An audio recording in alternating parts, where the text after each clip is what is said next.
chapter 15, in some ways a high point, I think, of Luke, one of the beloved sections, one of the beloved parables. This is one of those parables, I think, Michael, that no matter how many times you return to it,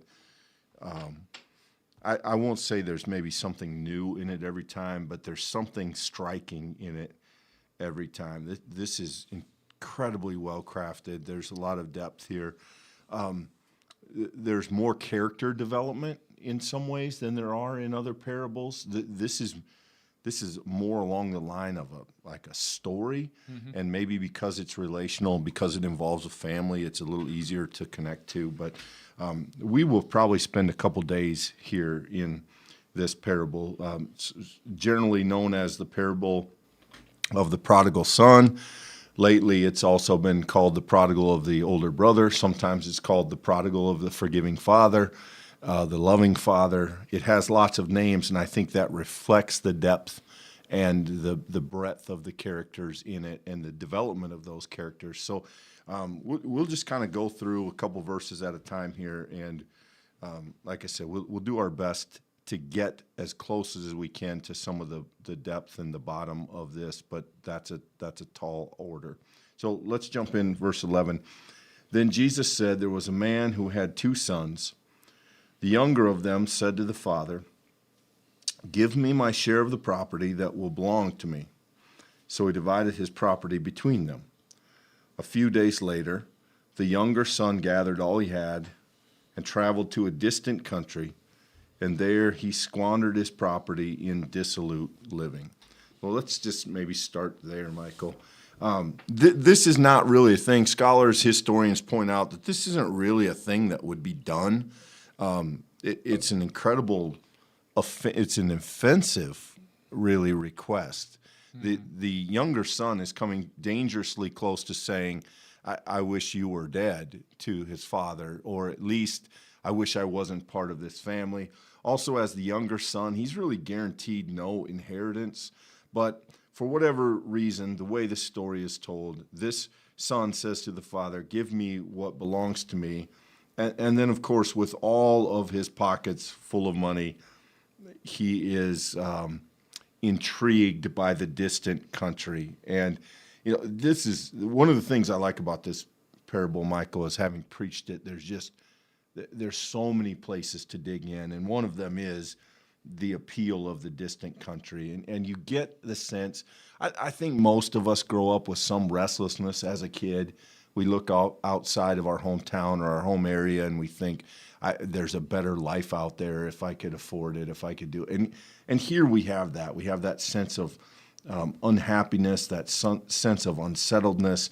And we have a young man here, at least the younger man, we don't know his age, but the younger brother here, who wants to get away, says this bold, possibly offensive thing to his father, and then having gotten his request, he takes off.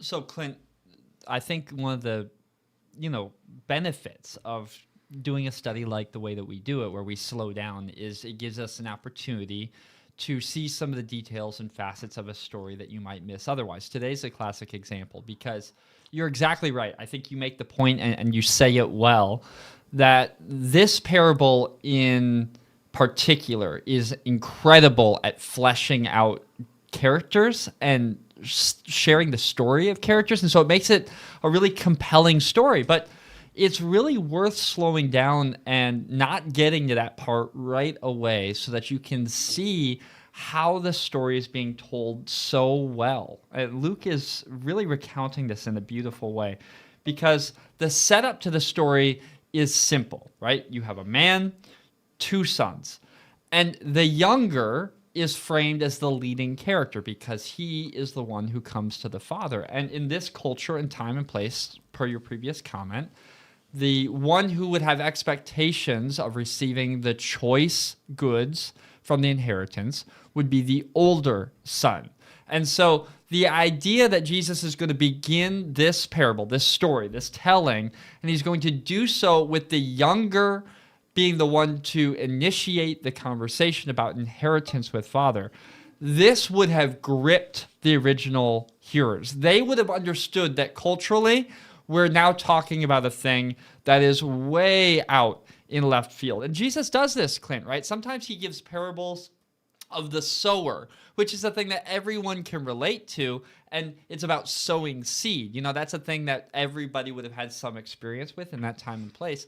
Here, no one had experience with younger sons demanding inheritances from fathers. And so this story is being told from the very start, within the first couple words, as this out of the ordinary, out of the blue, out of the field of even possibility kind of extreme situation that this father's been put into, which is why when we get further down the road, both literally and figuratively, we're going to discover that the father and the older brother have such an important role in this parable, is because of how out of field the setup for this parable really is. I think one of the how do I say this? One of the struggles that we sometimes have with the Bible is it often seems so foreign. The first century is so different. The Roman culture, very different. And sometimes it's hard to find points of connection. I think one of the things that makes this story so applicable is we all know a younger brother. Maybe we've been the younger brother. And that person that for some reason thinks happiness lives somewhere else, and they think if they could get to it, life will be better there. And through no fault of anyone's, they just are restless. They have that kind of spirit, and we've all seen that happen. And that person is not particularly good generally at holding on to things. And so Luke tells us he asks for the property, and so the father does it. And then this says so much, verse 13, a few days later. It is a matter of days between the receiving of his inheritance and the running off to spend it. You can almost see him thinking, I can go. And immediately he heads for the far country, the distant country, which is always the place you think happiness lays.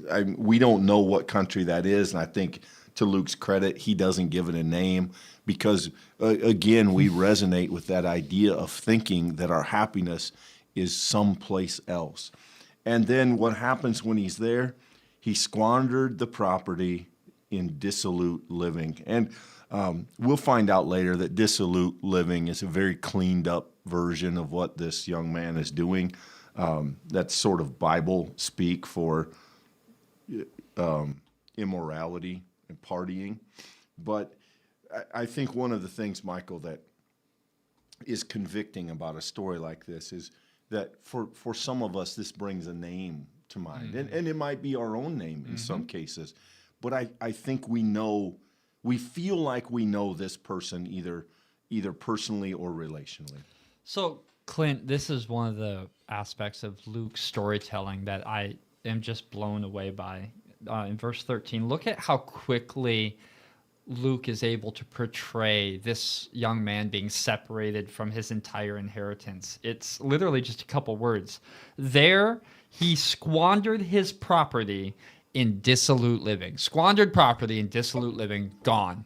And that is the inciting action. There's very clearly some expert storytelling happening here. And what you needed to know was you have younger and older brother, father, and now you have inheritance, which should have never been asked for, given, and lost. That is the necessary start of the parable. Luke has successfully done that in 2 verses. Right. And so now the rest of this story is all what happens next. It's literally a series of what happens next, what happens next. This crazy thing starts it all. And now the action following, we're going to just follow what these characters do in response to, as Luke puts it, dissolute living. What's the response to it? And This is what makes this so powerful. Remember the context of this parable. Remember where we've been. All of these stories of the lost things, the lost sheep, lost coin, these are images of the thing that is lost and then the celebration that is really received or found in the finding of that thing. And so here, what we start with in the story is lost property, right? The inheritance given, it is completely squandered in dissolute living. But of course, we know that this parable is much deeper than the stuff that's lost. It's about the person who was lost in the midst of this entire story. And by the way, there might be people missing, might not just be one. And so this amazing, complex story has already been set into motion by just a few short sentences. Yeah, and then we do get a focus on this young man. So continuing from 14 here, when he had spent everything, a severe famine took place throughout that country, and he began to be in need. So he went and hired himself out to one of the citizens of that country, who sent him into the field to feed the pigs. He would have gladly filled himself with the pods that the pigs were eating, and no one gave him anything. But when he came to himself, he said, "How many of my father's hired hands have bread enough to spare? But here I am dying of hunger. I will get up and go to my father and say to him, 'Father, I've sinned against heaven and before you. I'm no longer worthy to be called your son. Treat me like one of your hired hands.'" So here we find this man in dire straits. The money is gone, the party is over, the friends have disappeared, and he now finds himself in desperate need. He hires himself out. Again, keep in mind, though that doesn't say this explicitly in the parable, this is a parable being told by a Jewish man to Jewish people. So the idea that he's feeding pigs, that he's working with swine, an unclean animal, just another way that Luke says this is the bottom of the barrel for this man. And not only that, he's looking jealously at their food. He's coveting what these unclean animals are eating. And it says here, even he would have gladly filled himself. And then there's this detail, Michael, that I think is Luke being a wonderful storyteller. No one gave him anything.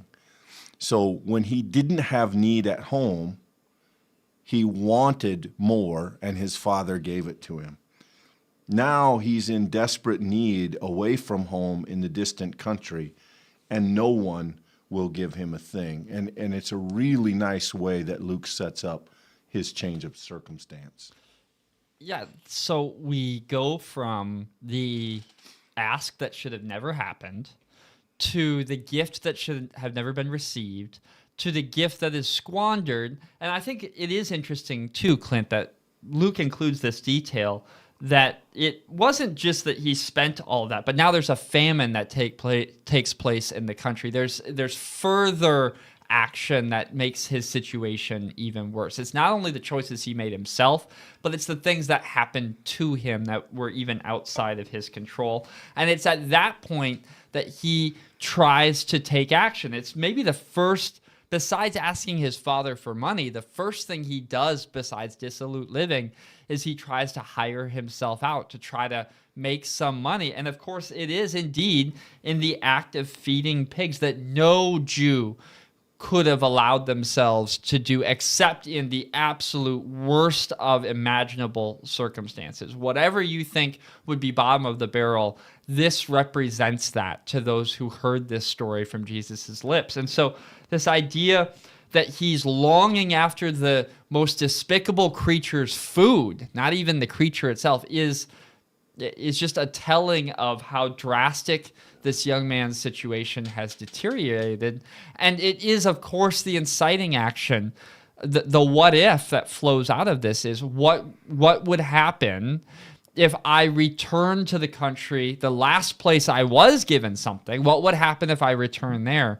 What might I receive in that place? And of course, as a reader, I mean, our gut response to that, if we did not know this parable as well as many of us do, we would say, you get nothing. You got what you got. You got exactly what you asked for, and now you're getting the fruit of what you asked for. It's just farther down the road. And And that's exactly what this man deserves. I mean, Luke is making it clear, both through choices he's made, and the choices he's not made. This young man now finds himself at the dead end of where those choices have led him. And those are his to deal with. Yeah, he has in what modern language we might call his rock bottom moment. And there's a wonderful phrase here in the gospel. It says, when he came to himself.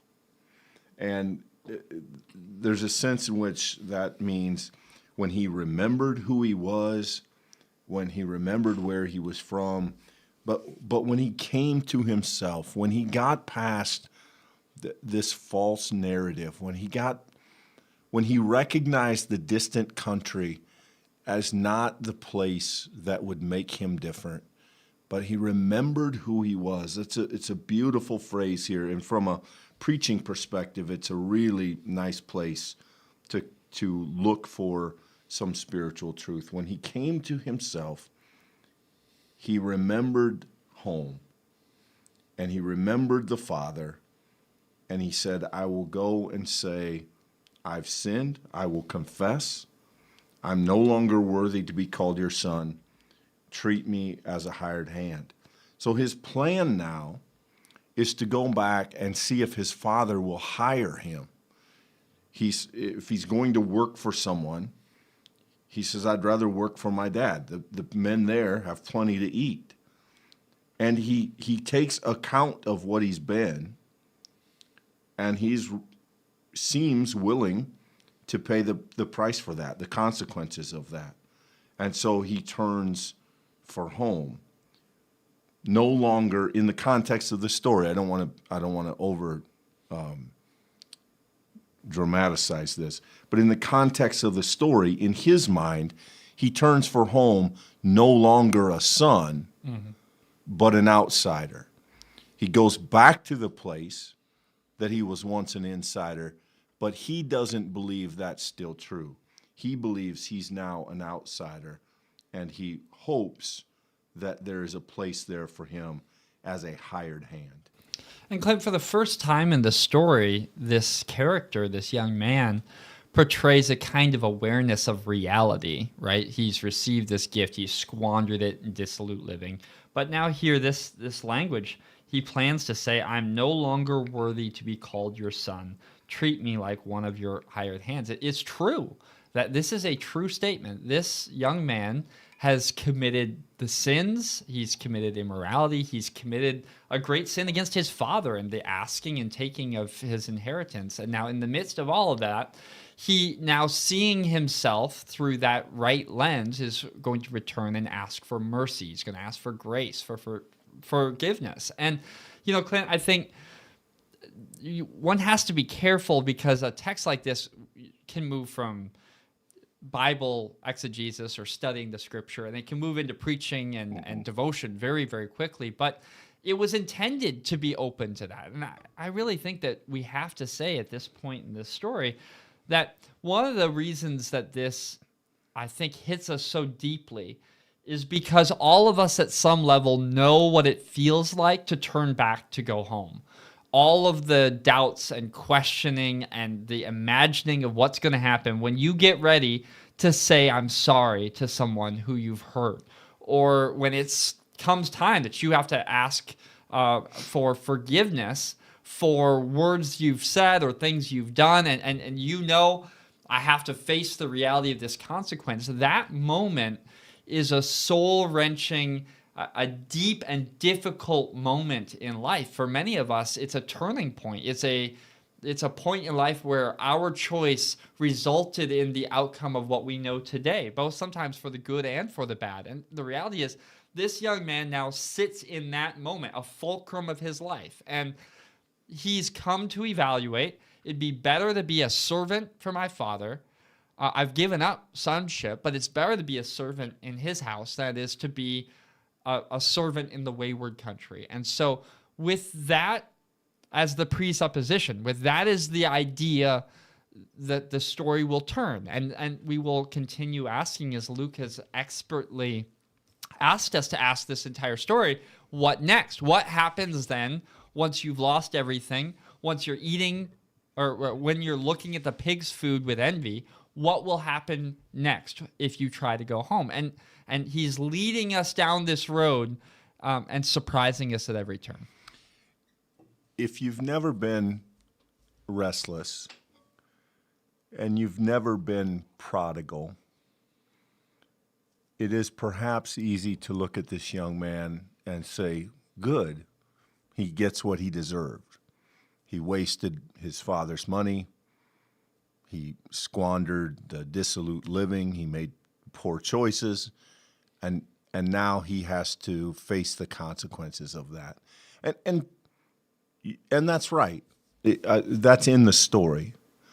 But I think what can get missed in that is an appreciation for this young man who took a path,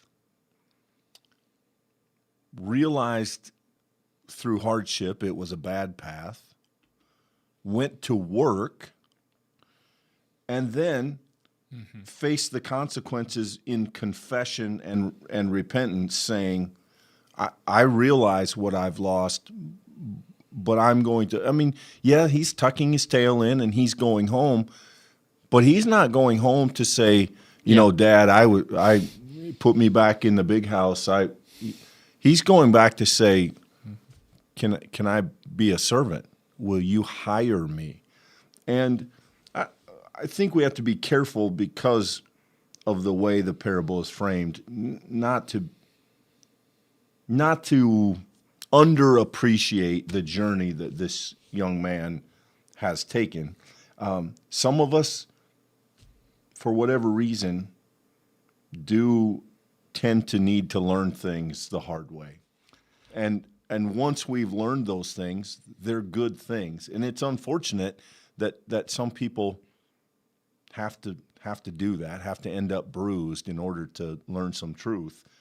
But it's better that they learn. And so we want to make sure we appreciate this young man for facing the lessons that he's brought upon himself.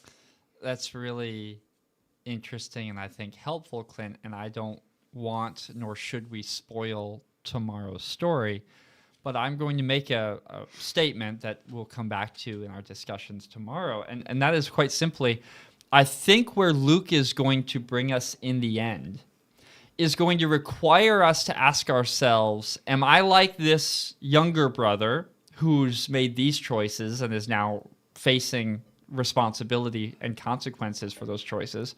Or am I like the other brother, which we'll get to tomorrow? I just want to submit to you, in Luke's parable telling, it may be far superior to identify with the younger brother than the older. There's some harsh reality that lies on the other side of that fence. There's a sense in which, yes, this is not a story that any of us want to choose. None of us want to lose everything to bad choices. No one wants to end up hitting the rock bottom of our life. But yet, that is universally our experience. We all do hit rock bottom. We all do find experiences in life where we reach the end of ourselves. And the question is, what do you find there? Do you find emptiness? Do you find being supremely alone? Or do you find a father? Do you find someone whose love and grace and compassion exceeds what you could have ever imagined? What do you find at the end? And Luke is helping us see that experience is something that Jesus not only knew, but that Jesus himself taught. Jesus literally is giving words to a human experience. And I think if we're humble enough, we will find ourselves in this story really almost at every character level. Yeah, I just want to be careful so we're not giving things away, but it is, if there's a sense in which Luke wants us to find a character to identify with, it is perhaps much easier to admit we are one than the other. Yep. So we'll come back to that tomorrow. We hope you come back and that we hope that you'll join us for that conversation. Certainly, give this video a like if you found it helpful and encouraging. That does help other people find us as they are studying the Bible for themselves. Subscribe for more videos like these as we continue our daily Bible study. Until tomorrow, friends, be blessed.